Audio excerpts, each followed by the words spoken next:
کو سرفراز شاہ صاحب نے آپ کو بتائی ہے نا، یہ حضرت عیسیٰ علیہ السلام نے حضرت یحییٰ علیہ السلام کو نصیحت فرمائی تھی.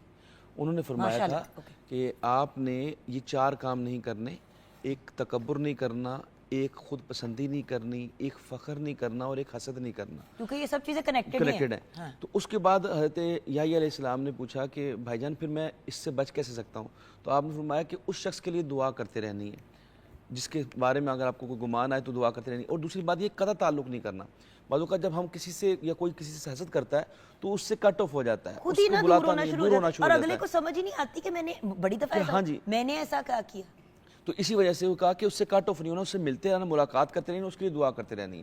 جب آپ اس کے لیے دعا کریں گے تو آٹومیٹکلی جو حسد والی کیفیت ہے وہ ختم ہو جائے گی. اور انسانی تعلق حسد وسد ان سب چیزوں سے بڑھ کے ہونا چاہیے، کیونکہ سب سے زیادہ ویلیو ہے ہیومن لائف کی. بالکل. اس لیے اب دیکھیے نا، ہمارے لیے تو رول ماڈل سرکار دو عالم صلی اللہ علیہ وسلم کی ذات ہے نا. آقا علیہ السلام کے بارے میں اللہ نے فرمایا لقد کان لکم فی رسول اللہ اسوۃ حسنہ، کہ بے شک حضور کی زندگی ہمارے لیے بہترین نمونہ ہے.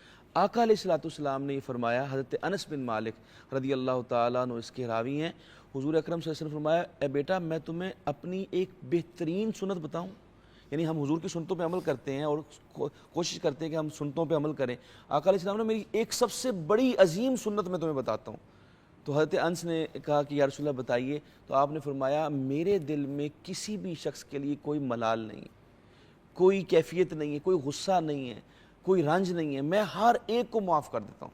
اور ایک حدیث بھی آتی ہے کہ آقا علیہ السلام نے فجر کی نماز آپ پڑھ رہے تھے تو آپ پڑھانے سے پہلے آپ نے فرمایا اس دروازے سے جو شخص داخل ہوگا وہ جنتی ہے. تو حضرت عبداللہ بن عمرو بن عاص رضی اللہ تعالیٰ عنہ ان کے پیچھے چلے گئے، پوچھا کہ میں آپ کے پاس رہنا چاہتا ہوں. میں مختصر کر رہا ہوں، بخاری میں یہ روایت آئی. وہ بار بار ان سے پوچھتے رہے کہ میں دیکھوں تو صحیح کہ آپ کرتے کیا ہیں کہ حضور نے جنتی کہا. 3 دن وہاں رہے تو آپ کہتے ہیں کہ بابا جی میں نے تو آپ کے پاس کوئی ایسا عمل نہیں دیکھا، کوئی ایکسٹرا آرڈنری کام نہیں دیکھا. آپ رات کو عشاء کی نماز پڑھ کے سو جاتے ہیں، صبح فجر کے ٹائم اٹھتے ہیں، مطلب آپ وہی کرتے ہیں جو سب لوگ کرتے ہیں. تو آپ کو حضور نے 3 مرتبہ جنتی کہا ہے، 3 دفعہ آپ کو فرمایا کہ جنتی ہے. کیا عمل ہے؟ میں نے نہیں دیکھا.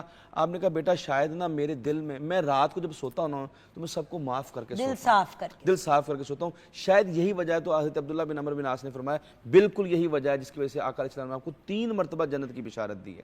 تو یہ ہے کہ لوگوں کو معاف کریں. اللہ تعالیٰ فرماتا ہے والقاظمین الغیظ والعافین عن الناس، یعنی جب لوگوں کو غصہ، یہ نہیں ہے کہ غصہ نہ آتا ہے، جب لوگوں کو غصہ آتا ہے اس غصے کو پی لیتے ہیں اور لوگوں کو معاف کر دیتے ہیں. اللہ تعالیٰ محسنوں کو پسند فرماتا ہے.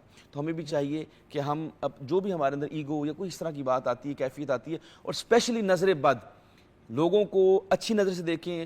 حضور حضرت آقا علیہ السلام اپنے حسنین کریمین کو دم کیا کرتے تھے. بری نظر پتھر کو بھی پھاڑ دیتا ہے. جو حضور نے فرمایا کہ آدھی امت میری نظر کی وجہ سے قبروں میں چلی جاتی ہے. تو لہٰذا یہ ہے کہ تمام چیزیں جو ہیں جب کسی کو دیکھیں، کسی کو نعمت، کسی کے پاس کوئی نعمت دیکھیں تو ماشاءاللہ لا قوت الا باللہ پڑھ لیں تاکہ وہ نظر والا معاملہ بھی ہے وہ نہ لگے.